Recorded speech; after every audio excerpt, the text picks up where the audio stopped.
गुरु महाराज ने कहा आगे जो आफत आ रही है उसका मुकाबला भौतिक साधनों से नहीं होगा, उसका मुकाबला भजन से होगा। 6 मिनट गुरु महाराज ने बताया बैठने के लिए और एक पल के लिए हम लोगों का मन साथ नहीं दिया सूरत का।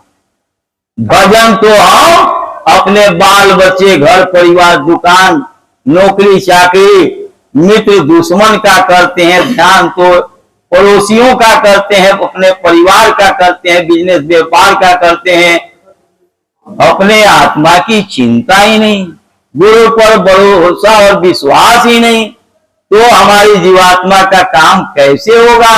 इसलिए आप सब लोग बड़े भाग्यशाली हो जो आपको पूरे सद्गुरु का सानिध्य मिल गया, नहीं तो कहीं भटक गए होते, किसी अधूरे अज्ञानी गुरु के पास पहुंच गए होते तो फिर वहां से निकल के उनके जाल से आ नहीं पाते हैं। आप लोग बड़े भाग्यशाली हो जो गुरु महाराज के पास आ गए। गुरु महाराज ने अति दया करके रास्ता दे दिया। जिस मनुष्य शरीर से रास्ता जा रहा अपने घर का, वो शरीर को पाए हो और वो गुरु पाए हो जिसने अपनी आत्मा को वहां पहुंचा दिया और आपके आत्मा की भी जिम्मेदारी ले ली है। अब आप तुम तत्पर हुए न जाने को, मैं आया सदा निभाने को, तुम तत्पर हुए न जाने को। बताओ गुरु सोवत है तुम जागत हो, ये प्रीत करण की रीत नहीं। इस बार भजन कर ले, मुक्ति का जतन कर ले, कट जाएगी 84 गुरु का सुमिरन कर ले। सुंदर मानो चोला हर बार नहीं मिलता, जो गिर गया डाली से वो फूल नहीं खिलता। मौका है जीवन का गुलजार चमन कर ले, इस बार भजन कर ले, मुक्ति का जतन कर ले। इस अवसर को अपने हाथ से मत निकलने दो।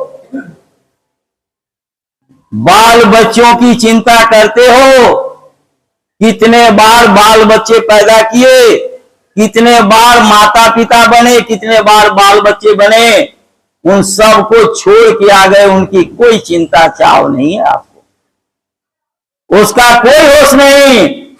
और जिनके लिए बंदरिया के तरह चिपकाए हुए हो, उनको भी साथ लेके नहीं जाओगे।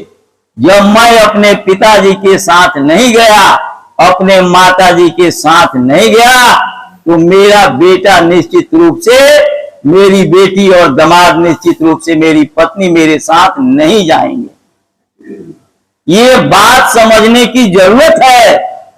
चाहे सुनने वाला समझ ले और चाहे सुनाने वाला समझ ले, जो समझेगा उसी का काम होगा। 5वें गुरु सिखों के अर्जुन देव थे। अर्जुन देव ने एक नौजवान जैसे अशोक या राजेश चौधरी जैसे लड़के को कहा कि भाई जितने भी घोड़ों की देखभाल कर रहे हैं, तुम भी एक एक घोड़े की देखभाल करो। सब सेवा करने लगे। वो ये नौजवान बच्चे जितना पैसा मिले उतने का चना खरीद के खिलाओ। घोड़े की सेवा अपना काम समझ के, अपने जान से बढ़ के, अपने प्राण से बढ़ करके घोड़े को मान के सेवा करें।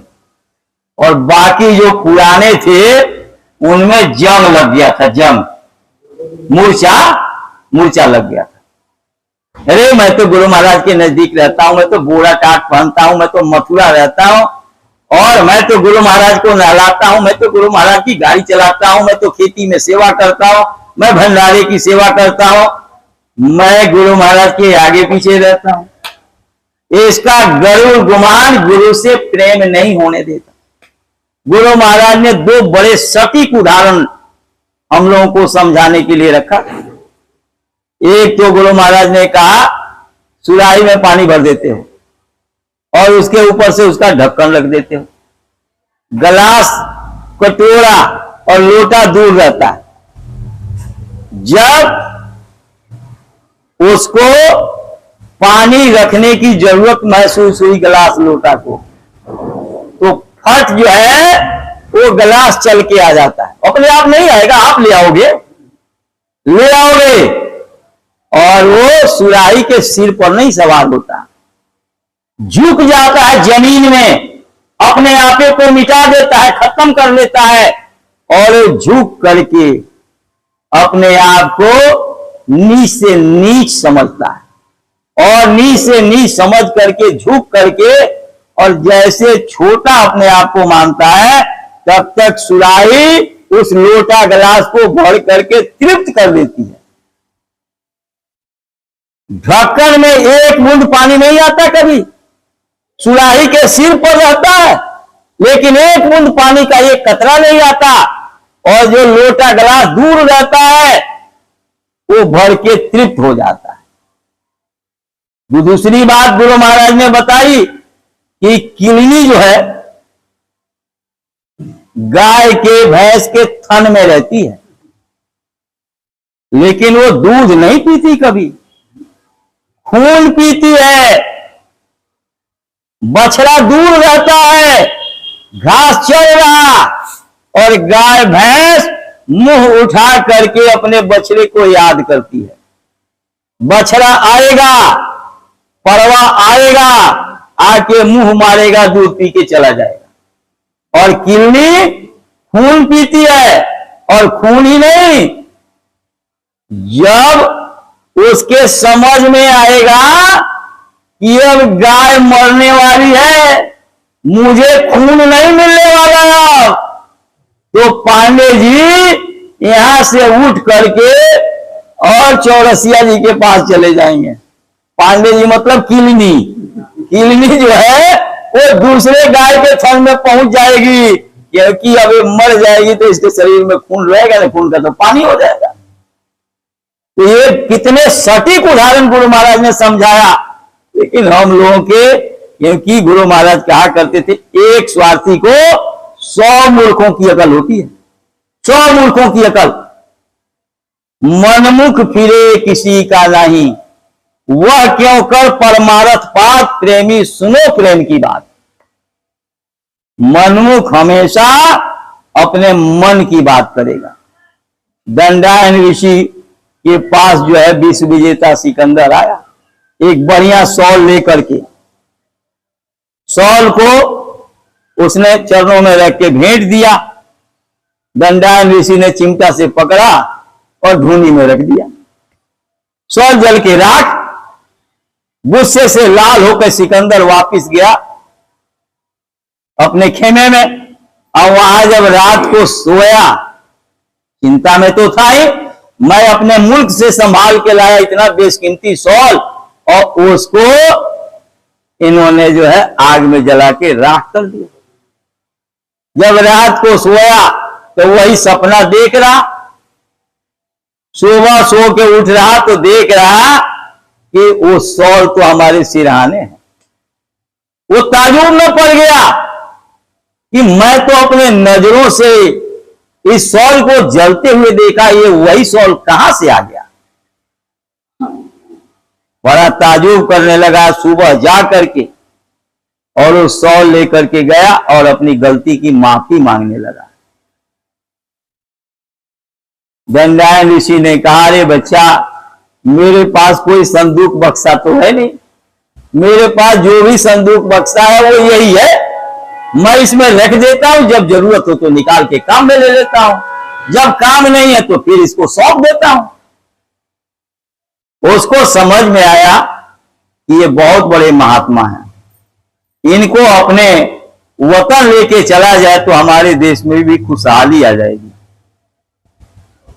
लेकिन सारे ऋषि मुनि महात्मा जोगी योगर्षि संत परम संत संत शिरोमणि सब भारत की धर्म धरती पर योग भूमि पर ही पैदा होते हैं। बाकी सारे मुल्क भोग भूमि है और उन्होंने कहा कि मैं तुम्हारे वतन नहीं जाऊंगा। उसने म्यान से तलवार खींचा और कहा कि इस तलवार के नोक पर आपको अपने वतन ले जाऊंगा। दंडायन ऋषि ने बड़े प्यार से उसको कहा कि अरे बच्चा, तो क्या मुझे अपने वतन ले जाएगा? तू तो मेरे गुलाम का गुलाम है। यानी ये तेरा मन बोल रहा, तू नहीं बोल रहा, यानी आत्मा नहीं बोल रही है, ये मन बोल रहा, और तू मन का गुलाम है। और मैंने मन पर विजय प्राप्त कर लिया है, मन को मैंने गुलाम बना लिया है, तो तू मेरे गुलाम का गुलाम है, तू मुझे अपने वतन नहीं ले जा सकता। इसलिए मैं तो यही कहूंगा सत्संगी प्रेमियों को कि भाई गुरु महाराज का भंडारा आ रहा, जो लोग शरीर मिला, कोटि गाय मृग पुण्य करत है, गिरगिट जोनी परी, करम गति टारे नाही टरी, सीता को हरि ले गए रावण, सोने की लंक जड़ी। इसलिए आप सब लोग आओ, और वहां आओ तो अपने आप को जितने देर रहो उतने देर सेवा में लगा के रखो, निंदा चुगली में नहीं, इधर उधर की बातों में नहीं। पहले जीवात्मा पर बहुत बड़ा अंबार लगा हुआ है, और दुनिया की बुराई करके और लाभ लोगे तो ये साफ करने के लिए जीवात्मा को घर पहुंचाने के लिए अवसर मिला है, और लाज लोगे तो कब पहुंचाओगे जीवात्मा को अपने घर? इस अवसर को आप अपने हाथ से निकलने मत दो। तो आप लोग आओ और ये समझो कि हम तपस्या करने जा रहे हैं। राम अगर राजमहल लेकर के गए होते और नौकर दासियों को दासों को लेके गए होते और राज खजाना लेके गए होते, राजमहल का सुख साथ में होता, तो राम का इतिहास नहीं बनता। घास पर, पत्ते पर, पत्थर पर, पहाड़ पर नंगे पैर चलते आप टेलीविजनों में देखते हो, तो आप भी तपस्या करने, आपको तो उनसे बहुत आगे जाना है। राम का स्थान तो बहुत नीचे था, पहला स्थान, और आपको तो अपने घर जाना है। जन्म मरण से छूटने का रास्ता आपको गुरु महाराज ने दिया है, वहां पहुंचना है। आप जैसे भी हो गुरु से प्रेम करो, हर पल गुरु के वचन को याद करो, सत्संग की जहां सूचना मिले सत्संग में समय निकाल के आओ, सत्संग के वचनों को सुनो। और पांडे जी ये समझो कि मुझे सुनाया जा रहा, ये 20-25 लोग बैठे हैं उनको नहीं सुनाया जा रहा। सुनाने वाला भी सुने, कि सुनाने का कोई लाभ नहीं मिलेगा जब तक पालन नहीं करोगे, पालन करोगे तब मिलेगा। सब लोग उससे नाराज होने लगे, उस नए से लड़के को की इंचार्ज बना दिया गुरु अर्जुन देव ने, और फिर उन्होंने एक हौदी में भांग घोलवाया और कहा कि गिलास लेके इसमें से निकालो और कूला करके फेंक दो, कूला करो और फेंक दो। बहुत देर हो गया कूला करते हुए। बाद में उन्होंने पूछा कि भाई कोई नशा हुआ किसी को? तो सबने कहा नहीं। बोले पता है क्यों नहीं नशा हुआ?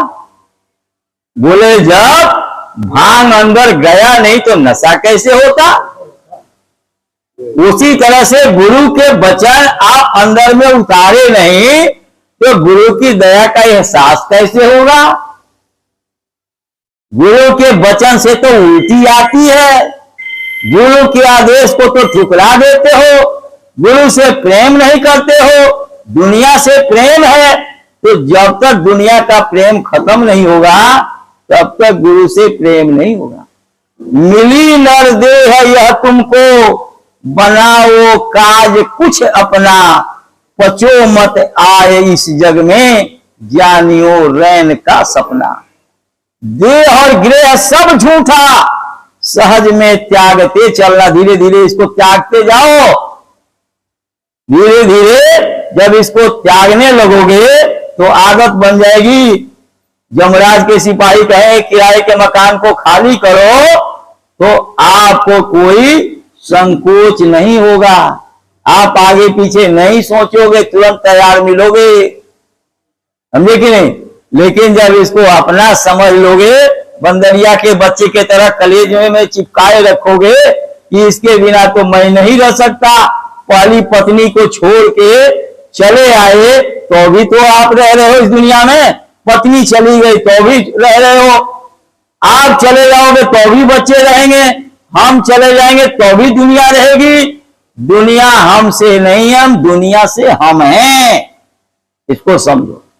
इसलिए आप सब लोग कार्यक्रम पर आओ और सेवा अपना काम समझ के खुशी खुशी लेके आओ। अगर गंदा मन करके, मैल मन करके सेवा दोगे